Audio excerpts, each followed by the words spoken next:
Assalamualaikum warahmatullahi wabarakatuh. Bismillah, alhamdulillah, wassalatu wassalamu ala rasulillah Sayyidina Muhammad ibn Abdillah wa la hawla wa la quwata illa billah, amma ba'du. Sabahul khair, selamat pagi anak-anak. Kaifa halukum? Bagaimana kabar kalian? Mudah-mudahan dalam keadaan sehat walafiat. Kita hari ini akan belajar pendidikan agama Islam, masuk ke bab yang baru, bab 9 tentang meyakini Allah itu maha mengetahui dan maha mendengar. Meyakini bahwasanya Allah Subhanahu wa taala maha mengetahui dan maha mendengar.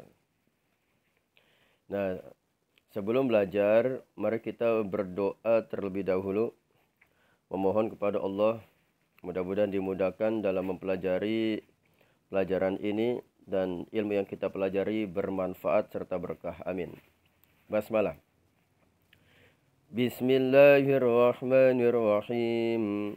Raditu billahi rabba wa bil islami dina wa bi Muhammadin nabiyyan wa rasula. Rabbi zidni ilma warzuqni fahma. Amin ya rabbal alamin. Dan selanjutnya silakan kalian buka buku pelajarannya halaman 87.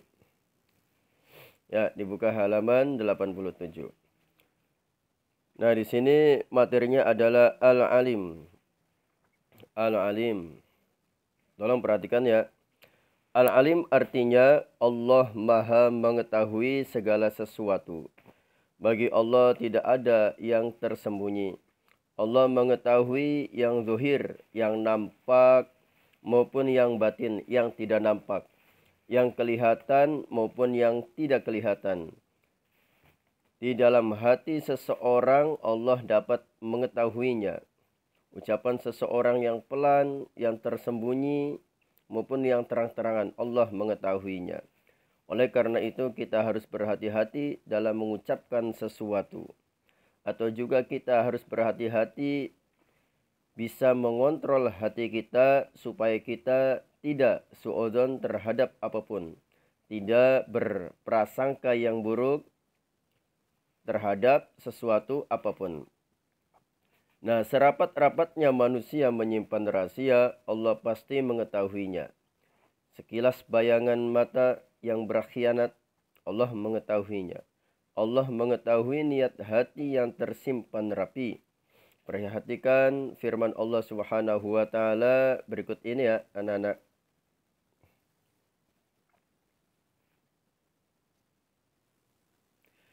Bismillahirrahmanirrahim.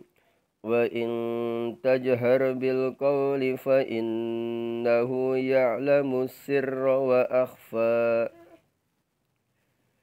Jika kamu mengeraskan ucapanmu, maka sesungguhnya Dia mengetahuinya serta mengetahui rahasia dan yang lebih tersembunyi dari rahasia. Inilah Allah Maha Alim, Maha Mengetahui. Quran Surah Toha ayat 7. Nah, tentunya kita tidak dapat tersembunyi dari pandangan Allah, dari pantauan Allah.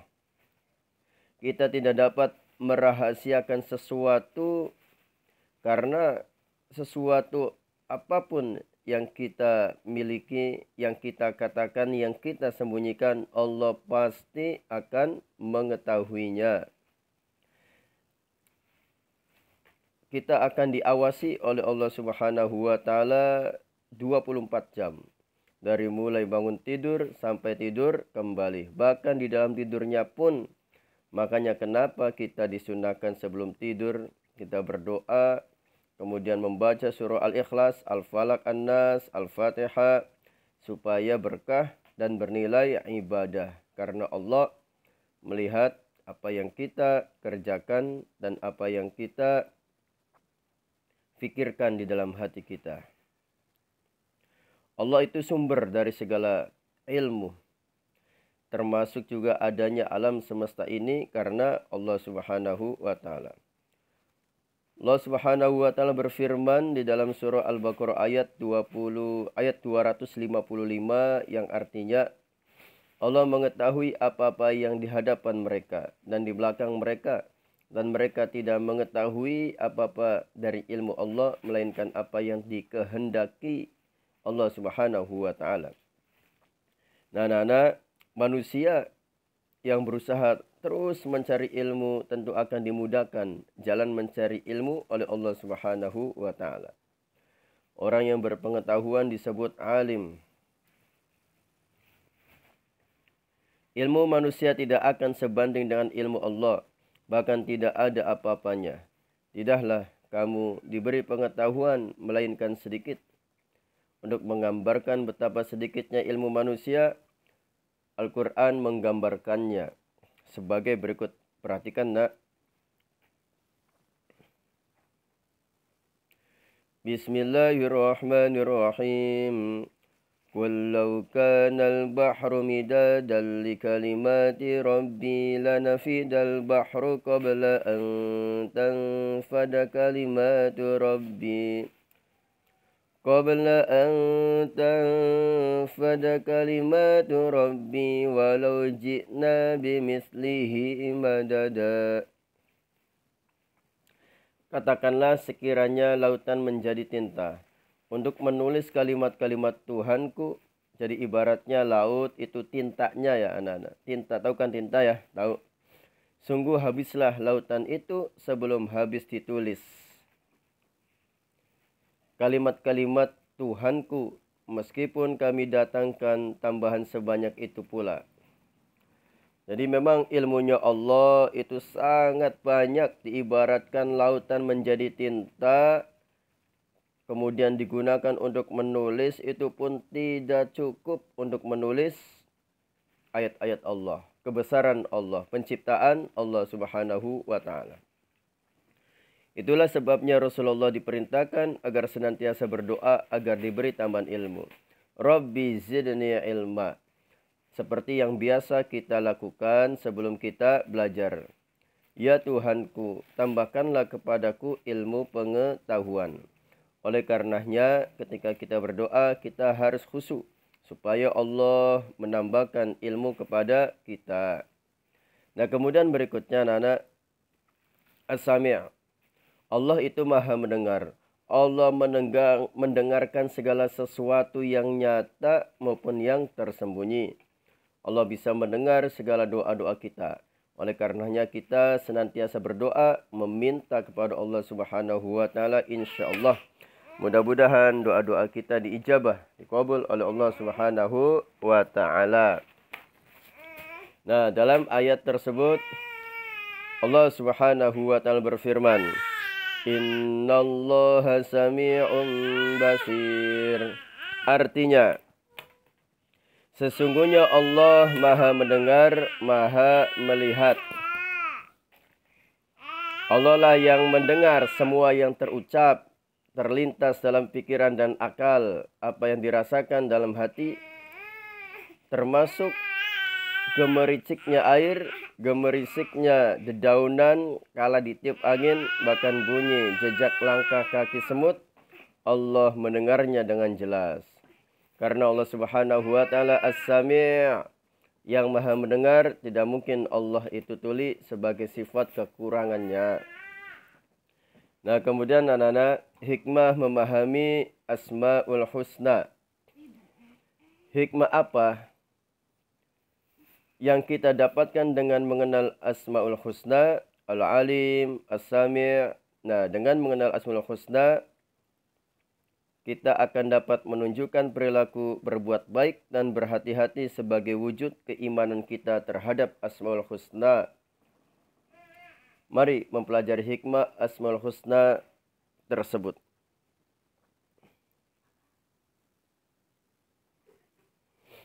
Yang pertama, perilaku berbuat baik.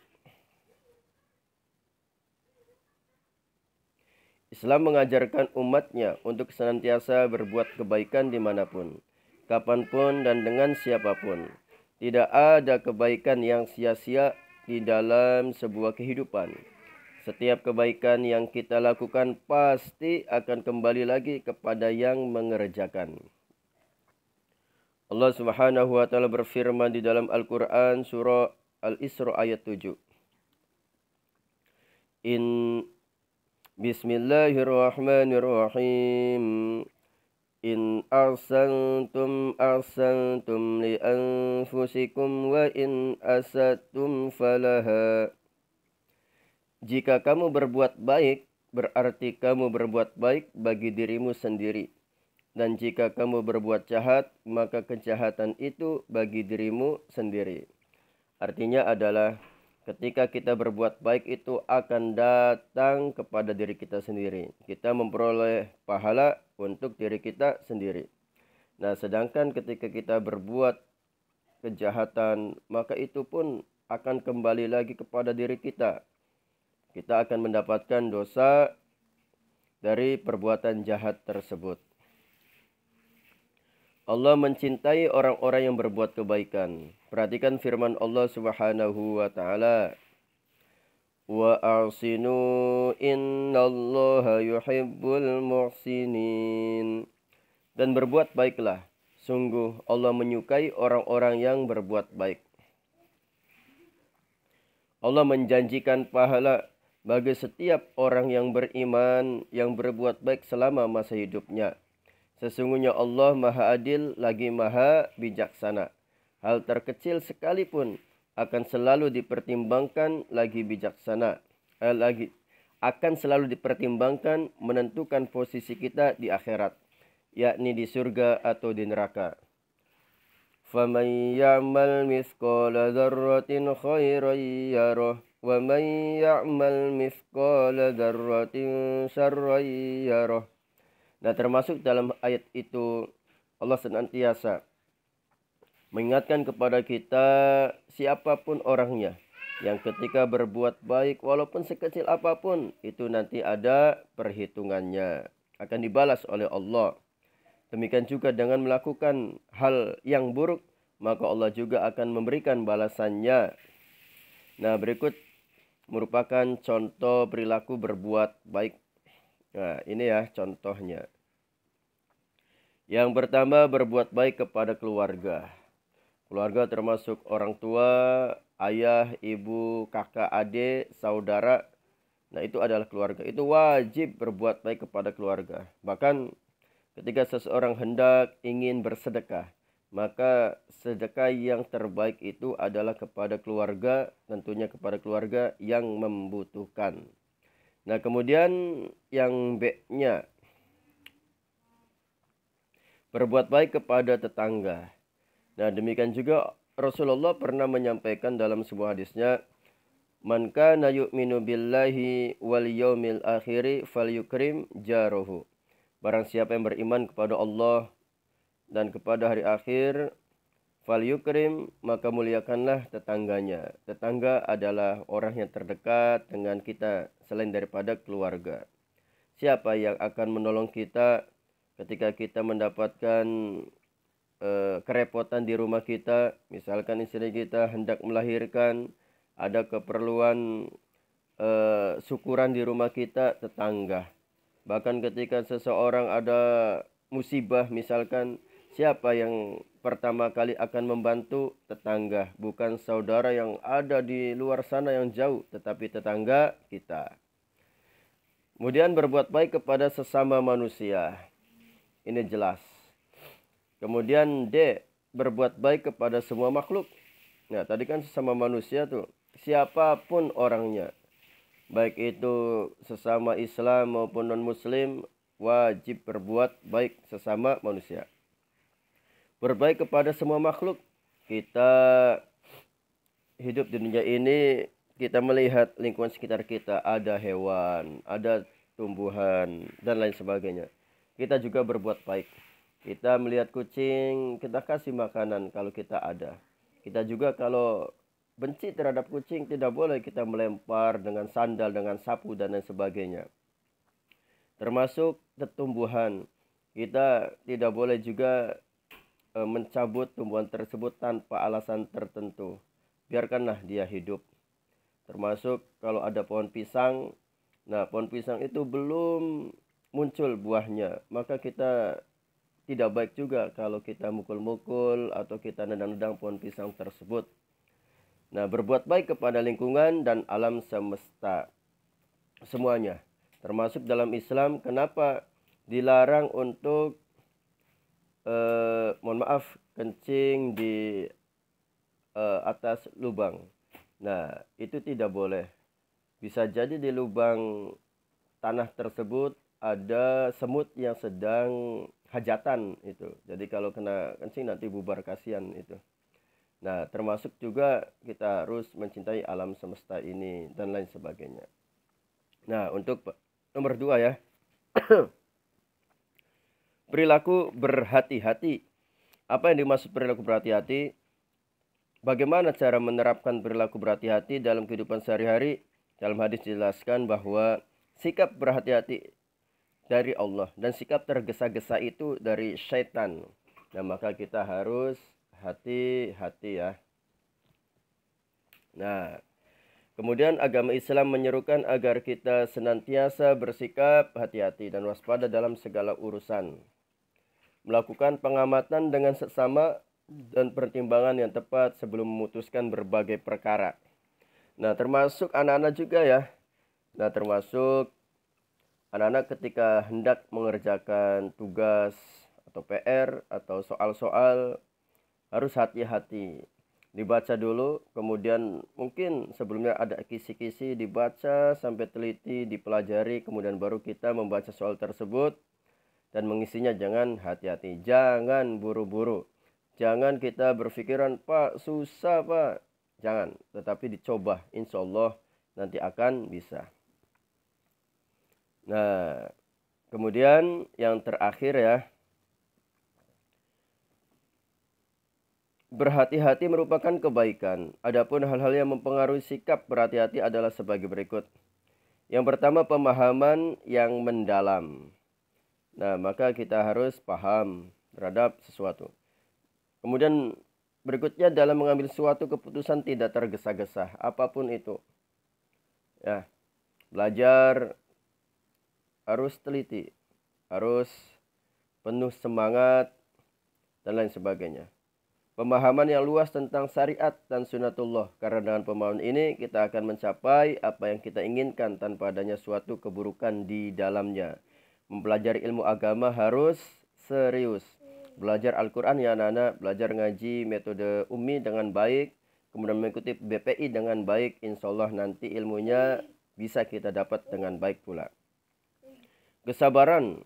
Nah, dengan sikap sabar, insya Allah kita akan bisa berpikir, mengerjakan tugas-tugas dengan baik. Ya, dan menjadi seorang siswa, menjadi seorang anak yang baik pula terhadap orang tuanya maupun terhadap gurunya yang ada di sekolah. Nah, ini manfaat dari sikap berhati-hati sebagai berikut. Meraih cinta dari Allah dan Rasul-Nya. Meraih kebaikan dalam setiap urusan yang kita laksanakan. Bisa mewujudkan keselarasan dengan fitrah agama. Fitrah agama adalah sikap kehati-hatian dan meraih kemuliaan dan kebaikan ya anak-anak. Nah, kemudian berikutnya nanti kalian silakan bisa mengerjakan PR ya atau tugasnya ya. Nah, dimulai dari nomor 1, Al-Alim artinya apa? Apakah Maha Pencipta, mengetahui, suci, atau pemberi karunia?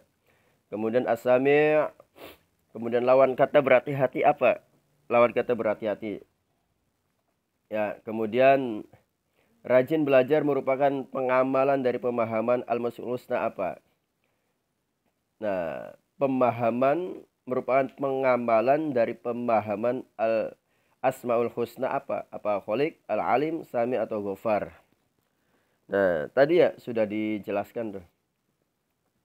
Nah, kemudian nomor 5, 6, 7, 8, 9, 10. Ya. Nah, dan terakhir bagian B. Nah, terakhir bagian B itu dikerjakan ya, bagian B. Untuk bagian C dan bagian perbaikan Silakan boleh dikerjakan, silakan tidak. Yang wajib bagian A, pilihan ganda, dan bagian B ya, isian. Dan nanti difoto, dikirim ke Pak Afif. Kalaupun tidak ada bukunya, boleh jawabannya saja, bisa meminta contoh soalnya ke teman ya. Oke, terima kasih banyak anak-anak. Mudah-mudahan bisa belajar dengan baik ya. Mohon maaf barangkali ada hal yang mungkin tadi penyampaiannya suaranya kurang jelas atau terburu-buru ya. Silakan nanti bisa bertanya ulang lewat WA. Kita ucapkan hamdalah. Alhamdulillahirabbil alamin, dan doa akhir pelajaran. Subhanaka Allahumma wa bihamdika asyhadu an la ilaha illa anta astaghfiruka wa atubu ilaik. Wassalamualaikum warahmatullahi wabarakatuh.